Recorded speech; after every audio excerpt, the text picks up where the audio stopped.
Our Wyopreps.com fan voted game of the week in small schools takes us to Class 1A 9-man, and the Lusk Tigers will be hosting the Lingle-Ft Laramie Doggers in a top five matchup in our latest Wyopreps coaches and media football poll that came out on Wednesday. Let's start by visiting with the head coach of the host team, the Lusk Tigers. Chris Skeen is with me. And Coach, thank you for taking a few minutes.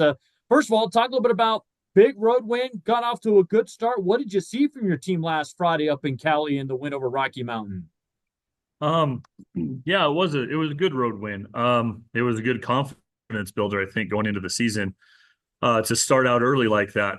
One of the things that we really focused on was implementing new wrinkles in the offense, and getting the defense going. We really feel like our defensive line um, is pretty solid, as well as our offensive line. So, working in the trenches and making sure that those guys get going early. Well, talk a little bit about, you go from that win and now right back into another big game. It's a conference game. How do you carry that momentum over? What's kind of been the emphasis this week in practice?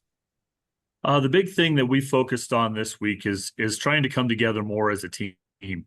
Um, it's easy when it's easy for the team to get tore apart when we focus on ourselves as individuals, right? So we really preach the team mentality, putting the team first, working together to accomplish a goal as a unit instead of nine individuals. Obviously, this is a bigger game because, win or loss, you get a nice win on the road, but that's non-conference. Now you start into the grind of the 1A 9-man East. It looks like it's going to be another tough season with a lot of close games. What are your thoughts on this conference this year, Chris, and what the 1A 9-man East looks like?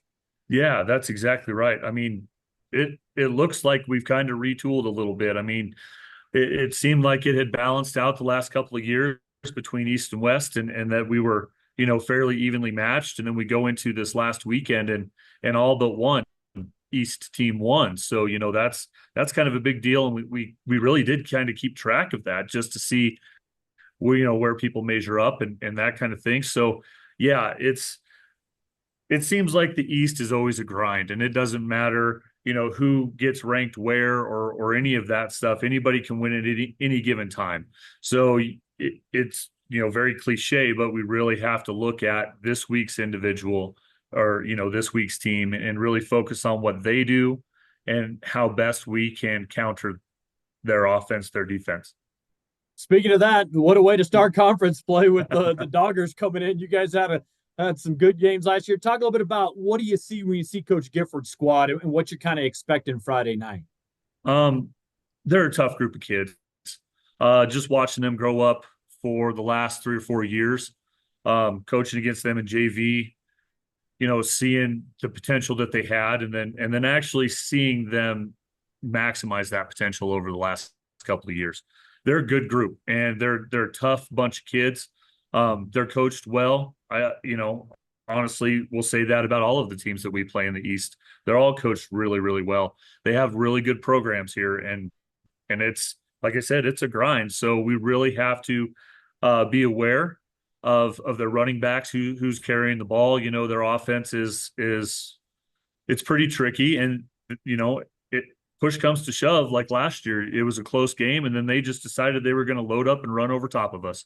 So we have to be ready for that power of football as well as them spreading us out. So, which we noticed in the film last week.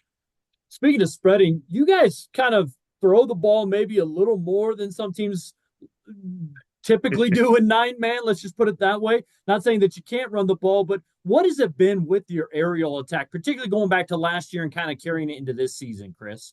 Right. We know where our playmakers are, and we're just kind of adapting to what our kids' strengths are. If our kids want to be on the outside and that's where our strength is, then we have to figure out a way to get them the ball. Um, you know, this last week in Rocky, we Ridge ran for over 100 yards. That's the first time in a while that we've had a kid run for over 100 yards. So to have that happen against a quality squad like that, we were pretty proud of that fact. One of the things that we wanted to try to do better this year was to balance our attack. So to rein in a little bit of that throwing, just because sometimes, it's Wyoming. The weather is going to be horrible. So you have to have that threat of being able to run the ball. Plus, that'll help open up the passing game as well. So Obviously, it's a big matchup in the conference. So, what is a game like this? And not asking for your game plan here, Chris, but what does a game like this for you guys come down to? What do you kind of emphasize with the team? the big thing is not self-destructing, Okay. right? It just we really have to be able to operate as a group. You see that so much, especially in high school sports, that teams will tear themselves apart, and we don't want that to happen. We've been together for a long time, and truly, we're still a young group of kids. I mean, we only have 4 seniors on the team again, so we have a lot of underclassmen, and setting that example and building that unity is going to help us going forward as well. So, Chris, thanks so much for the time, and I wish you best of luck Friday night at home against the Dodgers. all right, absolutely. Thanks for having me. We continue talking about our Wyopreps.com fan voted small school game of the week. It's in Class 1A 9-man. Top-ranked Lingle-Ft Laramie on the road to take on the Lusk Tigers, who enter the rankings this week, and visiting with Lingle head coach Brandon Gifford. And Brandon, guys, off to a good start with a season-opening win last week. How did you feel your team played? What did you kind of see when looking back on maybe some film? Yeah, you know what? It's a good start for us. There's a lot of work left to be done, but I enjoyed the way our team kind of responded. We had a hard time getting off the field on defense there in the second quarter, but we were kind of bend don't break, so that was encouraging to see. We're very explosive on offense. We hit a lot of explosives, scored on some big runs, some big plays. And we were opportunistic, turned the ball over, had a couple defensive touchdowns and a special teams touchdown in the game as well. So we kind of were well-rounded in that fact, and we're able to score points from every facet of the game, which was encouraging to see. We've got to get more physical at the line of scrimmage, I think. We've got to play more downhill, looking at film. Other than that, it was a good start. I know I'm going to take you back to over a year ago when I was out there on my tour, and I know that you had a couple of guys you were thinking, even though you had some small numbers, that it could turn out to be a good season. It was. But now here we are in 2024, new year, new team, but you got a lot of expectations. How is your group dealing with that early on? How do you keep them focused, Brandon, on just one game at a time? Yeah, high school kids, sometimes that's hard to do, but our message to our players is, we just have to keep chopping wood. Don't let the thieves of the past and the future get in the way. We just have to stay focused, keep chopping wood. And we tell them, guys, it's a privilege. It's a privilege to be ranked number 1. It's a privilege to have that target on your back. So if we come in and approach every day as it's a privilege to have that and kind of have that mentality, it's like, okay, come and get us.